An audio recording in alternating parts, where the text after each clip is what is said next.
நண்பர்கள் அனைவருக்கும் வணக்கம். மனசை உருக்குலைக்கிற மாதிரி காணொளி ஒன்று நம்ம நண்பர் எங்களுக்கு சென்ட் பண்ணார்.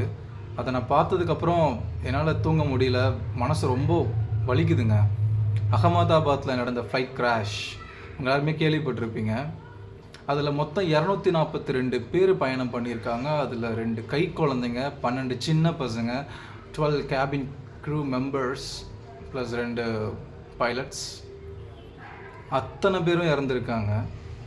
அது மட்டும் இல்லாமல் மக்களுக்கு சேவை செய்யணும்னு நினச்சி அவங்க எதிர்காலத்தை படிப்புக்காக ஸ்பெண்ட் பண்ணிகிட்டு இருந்த அந்த மெடிக்கல் காலேஜ் ஸ்டூடெண்ட்ஸ், அந்த ஹாஸ்டல் மேலே தான் அந்த பிளெயின் வந்து கிராஷ் ஆகிருக்கு. நீங்கள் எல்லாருமே பார்த்துருப்பீங்க. மனசை ரொம்ப உரைய வைக்கிற ஒரு காட்சியாக இருந்துச்சு. அந்த கிராஷில் இறந்த அந்த 242 பேரில் 241 பேரும் இறந்துருக்காங்க.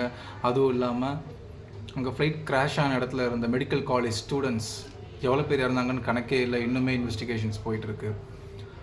அந்த காணொலியை நான் பார்த்தேங்க. அதில் அத்தனை பேரும் மக்கள் கதறாங்க, உள்ளே இருக்க ஸ்டூடெண்ட்ஸ் கதறாங்க, வழியில் நெருப்பில் உயிருக்காக போராடுறாங்க. அந்த காணொலியை உங்களுக்கு நான் இப்போ காமிக்கிறேன். மனசு பலவீனமானவங்க, குழந்தைங்கள் யாரும் இந்த வீடியோவை பார்க்க வேணாம்.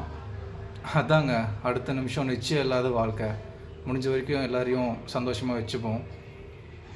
மனசை கல்லாக்கிக்கிட்டு இந்த வீடியோவை பாருங்கள். இறந்தவங்களோட ஆத்மா சாந்தி அடைய இறைவனை பிரார்த்திக்கிறேன். நன்றி, வணக்கம்.